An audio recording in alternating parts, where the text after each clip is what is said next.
Welcome to the True That Show, a show about lifepreneurship presented with wit, humor, and banter by Deborah Drummond and Caroline Blanchard. A lifepreneur is someone who's living life the way an entrepreneur runs their business. All in. Lifepreneurs are rock stars. Lifepreneurs are people who are brave, who risk, who live full on, who think out of the box, who win this thing called life. Lifepreneurs are around us every day. They are everyday heroes.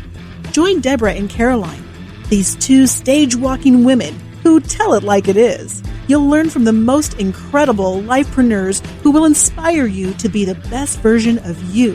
Now here are your hosts. Welcome everyone, and thank you for tuning in again. Hi Deborah.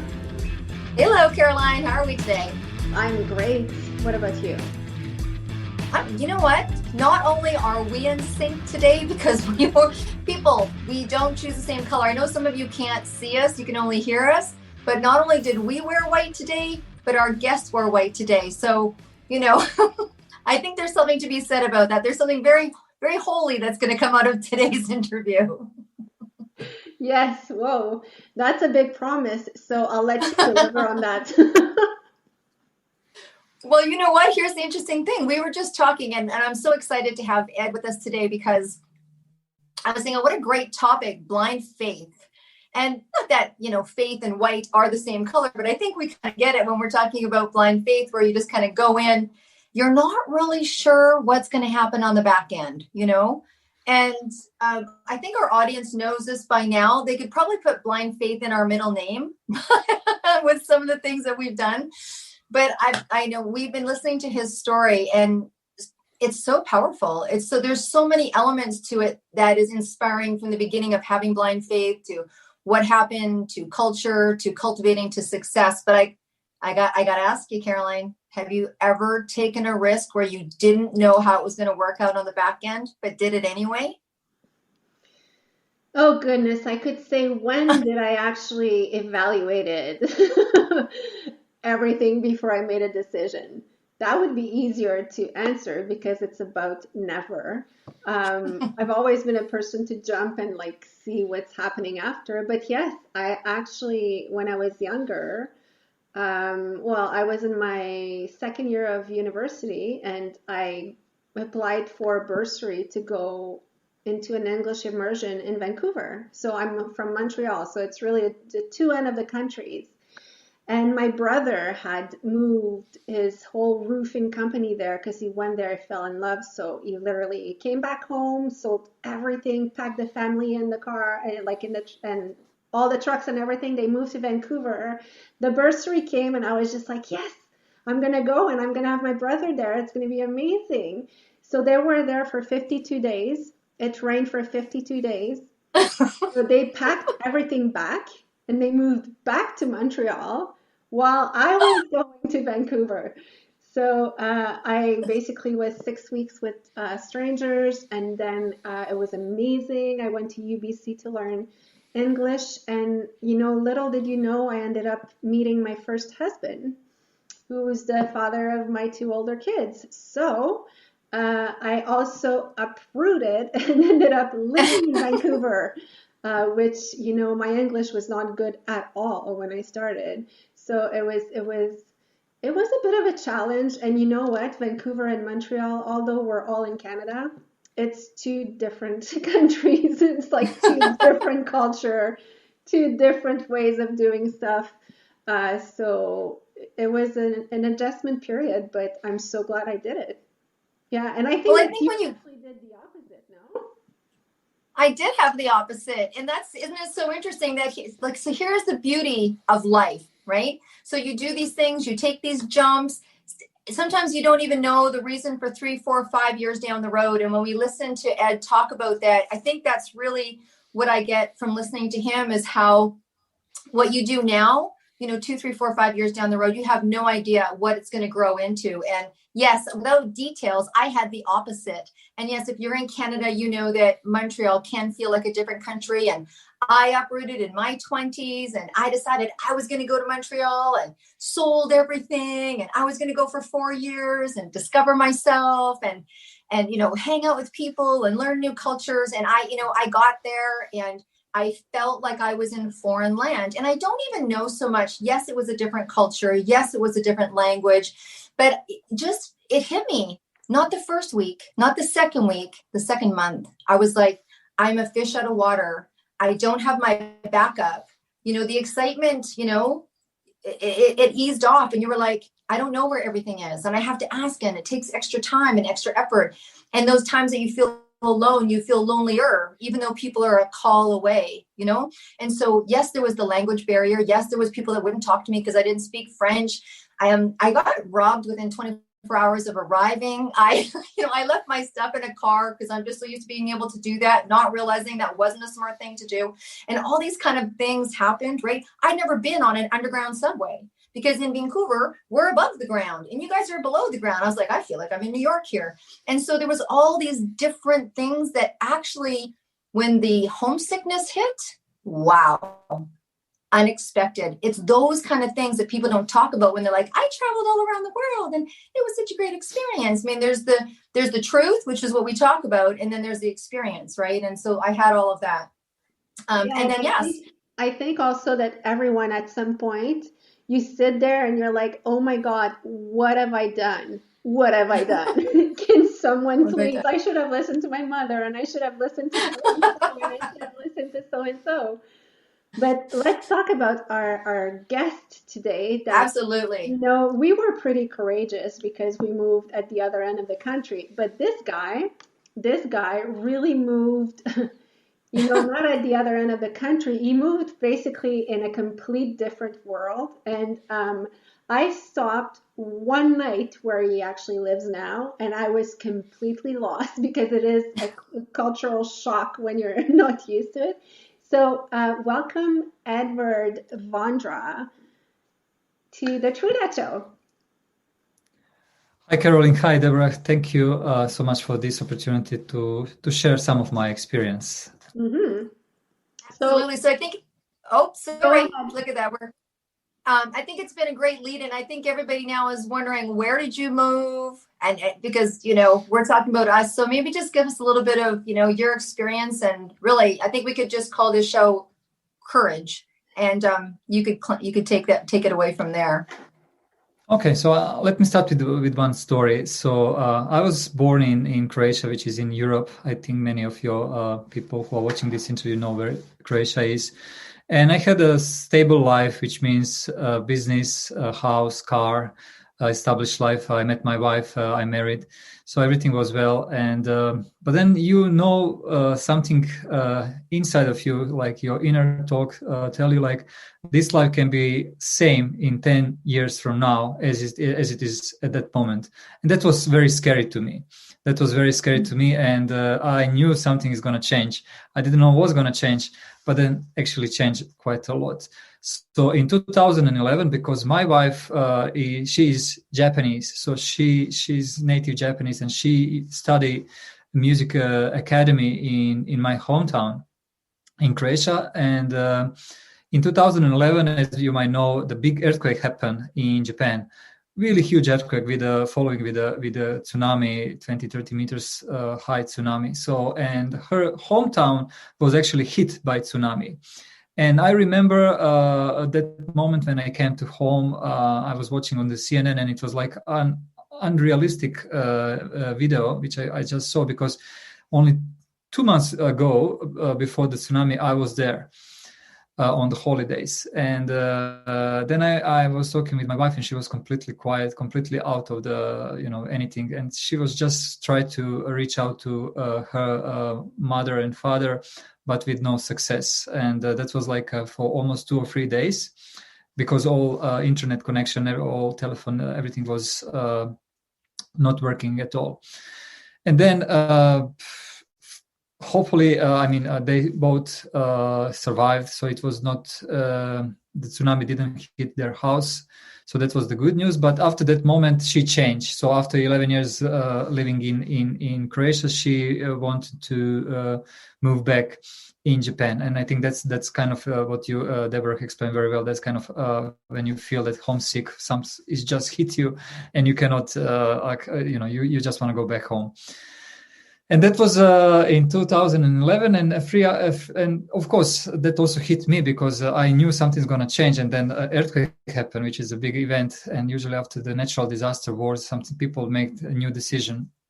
And she asked me, I want to go back. Do you want to go with me, or you want to stay here? And then I said, okay, what I have in Japan: 0 friends, 0 business connection, language skills 0, nothing. Just like I like Japan as a tourist, but that's a very different game when you visit Japan as somebody who you want to live there. But I made the decision, and the first step which I did is to enter MBA school in Tokyo here, just to meet some people in Tokyo and understand a little bit more about the business. And I applied on one MBA school here in Tokyo, and I bought the ticket, and we decided to move. And I didn't know I will be accepted from MBA school maybe 5 or 6 days before that flight. So that was kind of super risky, and I quit my job. I sold my company and sold my properties. And then I told my friend like 1 year in advance that I'm going to move there. They said, you are crazy. You don't know where you go. What you can do in your life is almost perfect here. Why should you leave? And I remember in 3 a.m. in the morning, I received one email from that MBA school that I'm accepted. So that was just like, okay, this is a signal. It's actually maybe not so bad decision. That was at that time. And then I landed in Japan. I remember still right now. It was only my wife, me, and our cat. So we also moved our cat from Croatia to Japan, and that was the whole different story. How long preparation took us for Japan. But actually, because of that story, I start to learn about Japan. That there are so many rules you have to follow to survive in this society. It's a society driven by rules, which is very different than in Europe, and maybe I can imagine very different from the US and Canada too.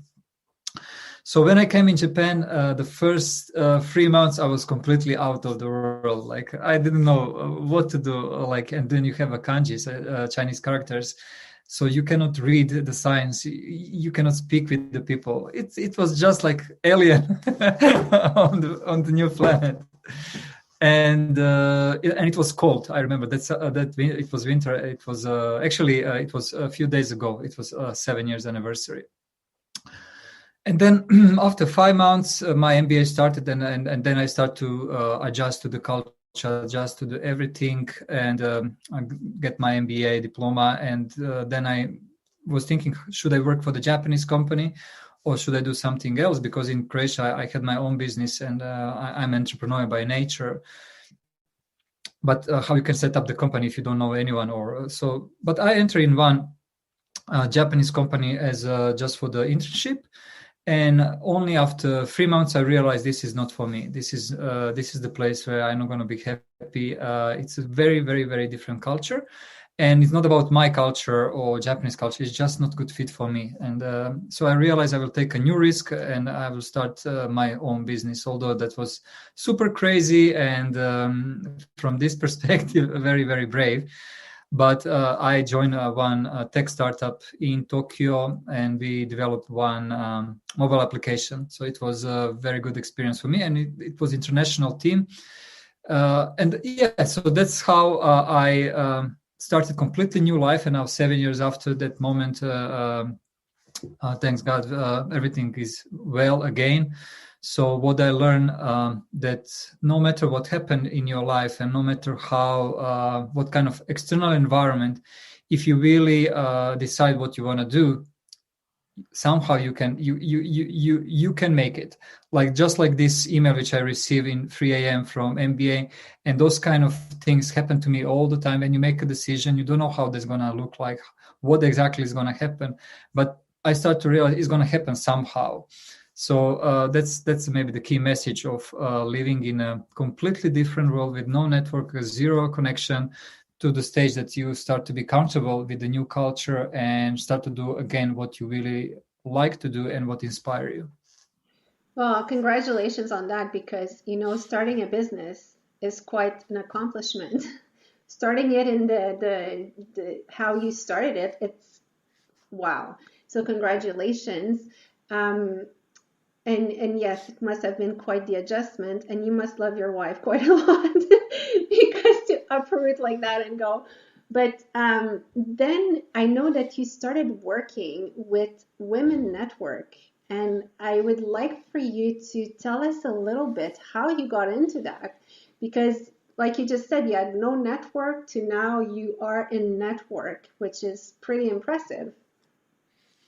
Yeah. So my wife, she used to live in Croatia for 11 years. So I didn't know how hard that might be at the time when we used to live in Croatia. I realized that how hard it was when we moved in Japan, because she was in completely same position.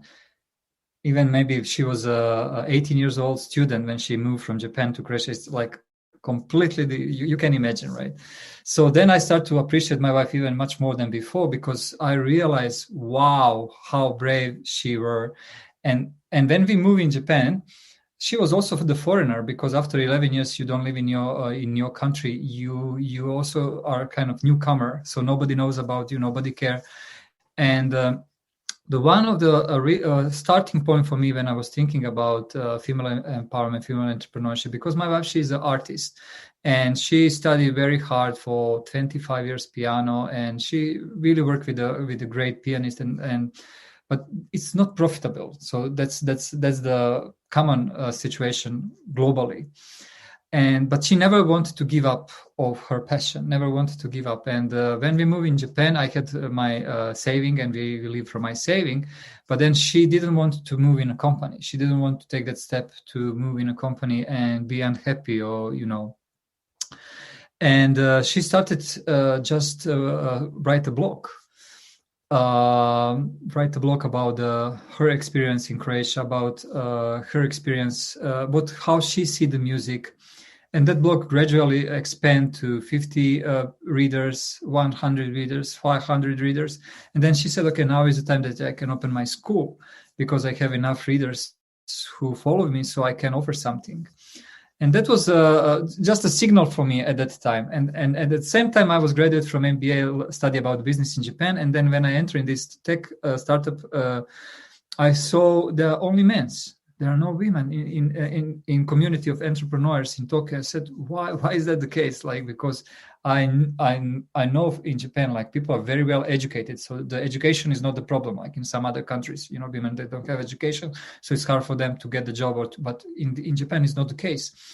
And then they explained me about the culture that women usually enter in the company, married, kids, bam, career is over. I said, okay. So that was cultural shock for me, and I start to realize, but they cannot compete with the men in the case, because of the working culture in Japan. You have a long hours, so men stay, let's say, 10 p.m. and then they go to nomikai, drink with the clients, and they play golf every weekend. So women just cannot compete with those, because they don't have any family, and it's not healthy, I would say. And at the same time, you have a new trend that Japanese corporate world want to change, and they spend quite a lot of money to try to do something, but it's going very, very slowly. And the main reason, because on the board you have only men, so they don't understand what should they change in order to attract more women, because they have to hire more women or teach them to be on the managerial position, because they understand what might work for women. But then internet revolution happened, and so many things happen. So women start to be smarter than before and take the leadership of their own life, and they start to organize themselves in some communities in Tokyo. And I was joining many of that communities, and we started to create some workshops just for empower women to think about their own business, or even if they decide to work for the corporations, how to communicate their needs, how to be more straightforward what they want. They cannot stay every day by 10 p.m. That's just not realistic. So they have to move quickly, and there is no reason that men cannot take some part of the responsibility for the family. So that paradigm start to change. And then one of my mentors, she was working for the the big bank, and she was very, very engaged in helping women in Japan and in Asia. And she said, Ed, I really like what you do. Why you don't create some community, but not only Japan, invite some women from Singapore, from Australia, Hong Kong, because those Japanese women, they don't have the role model. They need to see more women like me. I said, okay, that's a good idea. And then I start to connect with some female entrepreneurs in Singapore, in Melbourne, and we start organizing some events, live events. And then in 2018, my business was hybrid, like half of business was offline and half of business was online. And then last year, Corona happened, and it now is 100% online. And actually, now I have community of female entrepreneurs, not only from Japan and Asia, but also globally. And in the meantime, my wife, she did a really good job with her school. So she actually extended the maximum number of students, and she also shifted her business on online. And now she's kind of proof it's possible. It's possible in Japan. Like, you come back from after 11 years in a country where, they have a rule, after you graduate, you have to be employee of one company for the whole life, right? But she moved. She didn't take that way. She started from scratch, and now she's dean of the Stanford. Spoke with her, and he's one of her mentors because he's also Japanese. So she really changed the rules. She and also the women which I'm working with, they also when they change that perspective, how powerful they might be, because they have everything. It's just changing the paradigm. I mean, it's not just. So that's how I position myself. So I'm very passionate about talking with women. I interview over 300 female entrepreneurs globally. So we're organizing different digital summits, different workshops, online trainings, connection, networking. Same as you are new members in my community. So now I have an even bigger vision. I believe that this decade belongs to women in leadership, women entrepreneurs, and there is no any reason, and there is no way that we judge people based on their gender, judge people based on anything like that. We all have opportunity to live the life we deserve. We just have to communicate that strictly and be in community, that we can not be just as individuals, but like power of community is super, super strong. And then things start to happen. And I'm super optimistic about this trend. And also there are numbers behind. I can share a little bit later about the numbers, what I found, and what are my predictions for this decade for female entrepreneurship and purchasing power of women, and how this will change economy. Already is happening. In China, 6% of the 500 companies, top 500 Chinese companies, CEOs are women.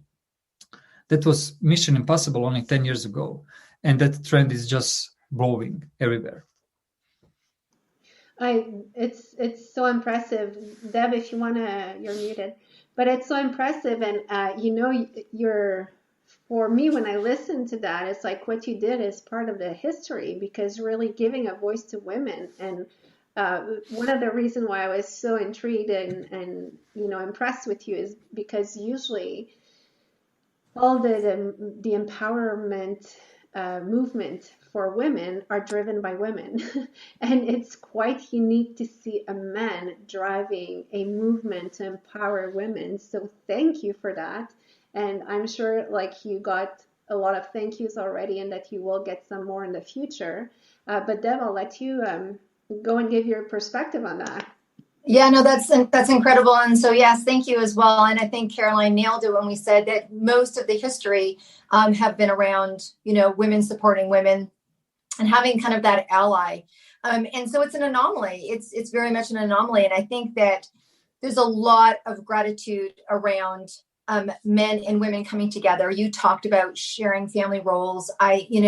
There's generations behind us and the generations that we're in that have seen that in all cultures, where, the shock of when men started staying home to take care of their kids, and some of the jousting that they got from their male friends. They're like, what are you doing? And it'd be interesting to see those friends that said to you, why are you leaving this safe environment in Croatia to go there? And then after a couple of years, what it is that your business turned into, because I'm pretty sure your business in Croatia probably wasn't about empowering women. I don't know. I'm just throwing it out there. So it's been interesting to see how that's worked and how women have had to stand behind men and men have had to stand behind women. We've had to stand on our own. We've had different societal things to come up against. Men are supposed to be tough and strong. Women are supposed to be this. We're tough and strong. What does that make us? Men that aren't, are they weak? And all of those dynamics. And I know because me and Caroline are actually just releasing a book around 20 powerful women in business. And these are very successful women. And when we were sitting in this marketing circle, and we were sitting in this author's circle, even women of success were talking about the challenge around the word powerful. And, some of these women are multimillionaires in a year in their industry. Yep. And they're like, who am I to author a chapter? And we're like, who are you? You're a very successful woman. And there's many, but we forget, I think, the road. I think we forget the road that it takes to get there. And sometimes we don't give ourselves enough credit. And I'm sure you must see that as women start the journey of the empowerment, whatever it looks like. I'd love to hear your numbers of what's happening. I'd also love to hear what it's like being a man in this sector. And what did your friends say to you? Sure.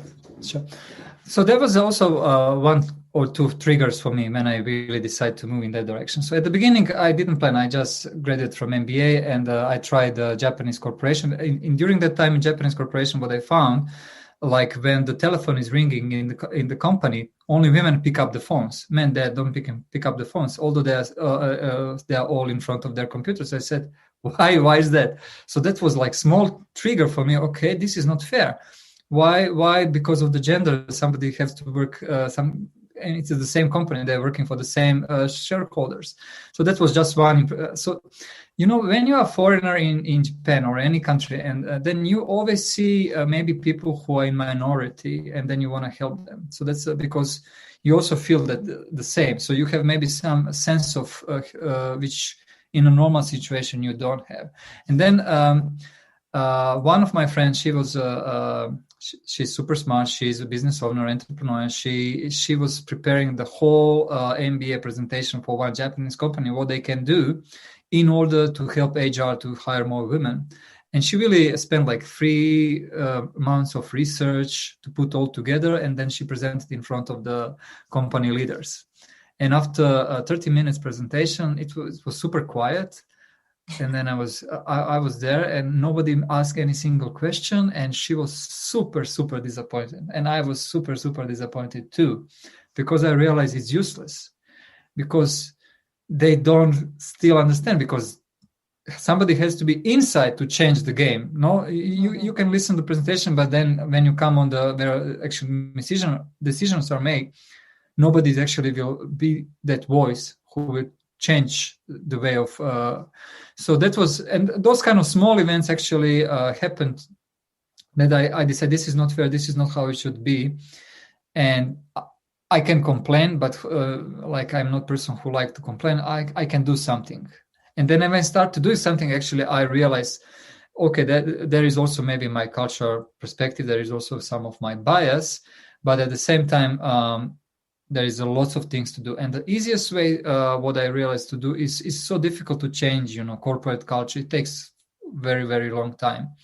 But what I can do, I can start working with some women who want to start from scratch, just like me, me. And that was at the beginning hobby, like we had some workshops, and then gradually start to be a business, and.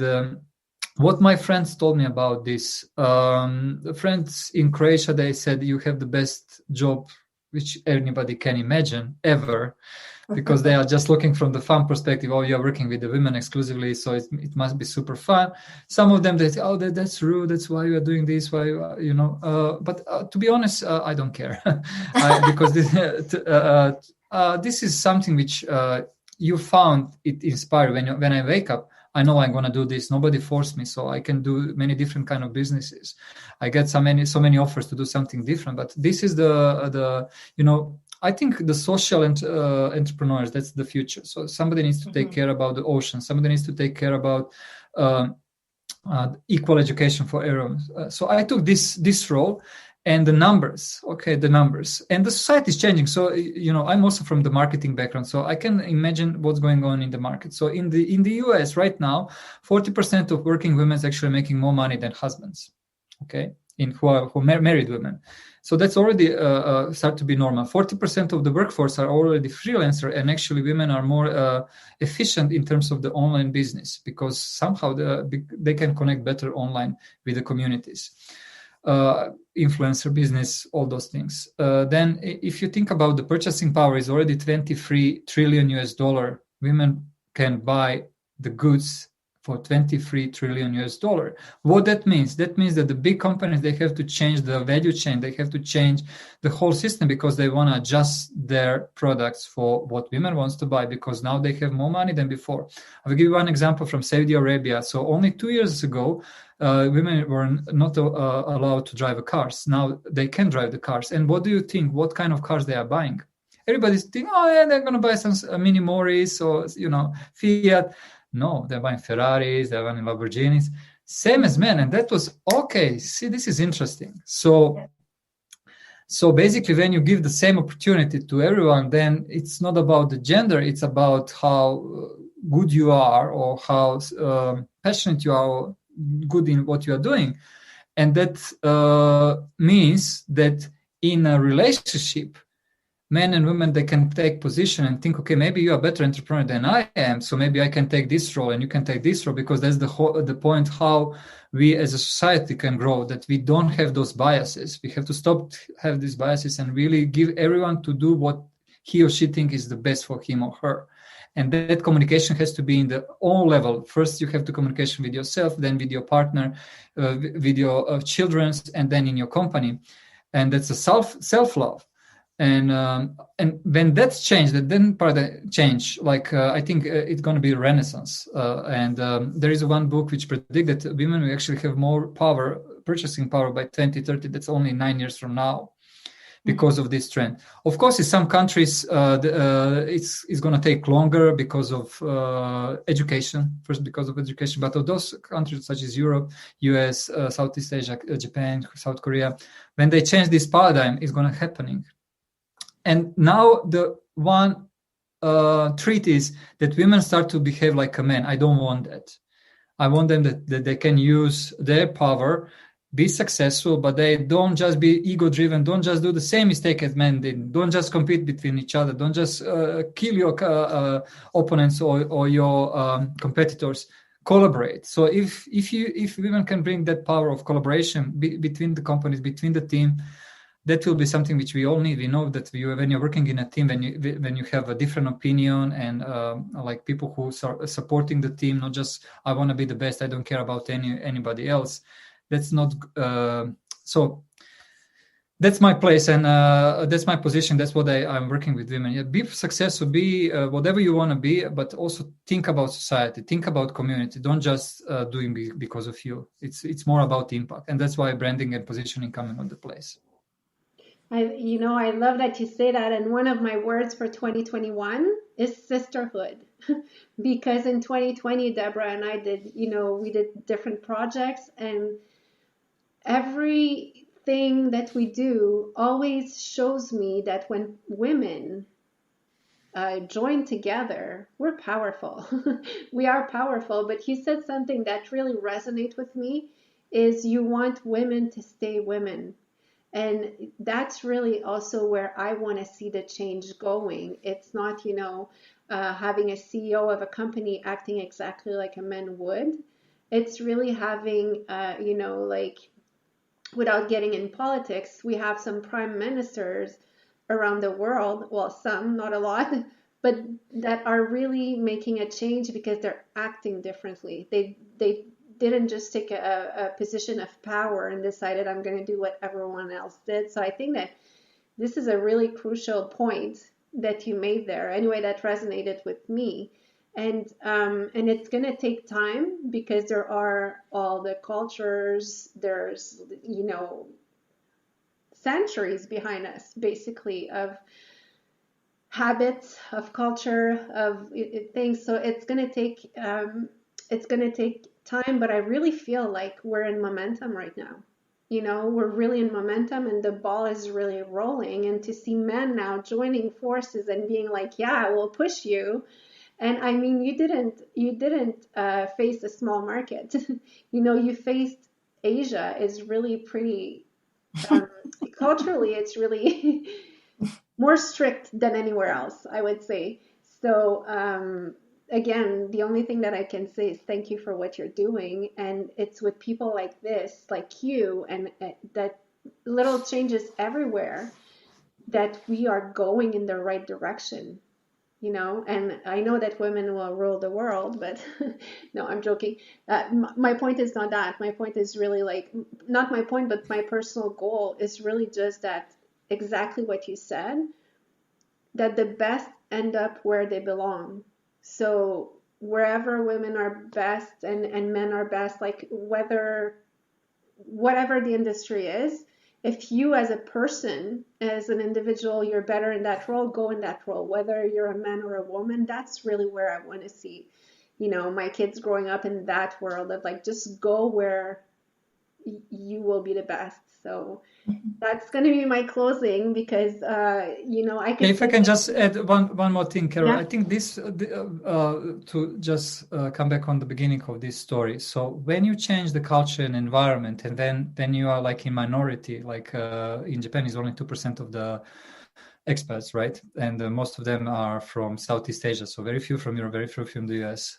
So you can take that position as a disadvantage or actually huge advantage. So, and then you see something which normal people don't see in their daily lives. And I think for all of people who really want to grow, make that decision. Go somewhere where you don't have bloody idea what's going to happen, because that will be a turning point, and you will realize what you really want to do and how you want to make an impact.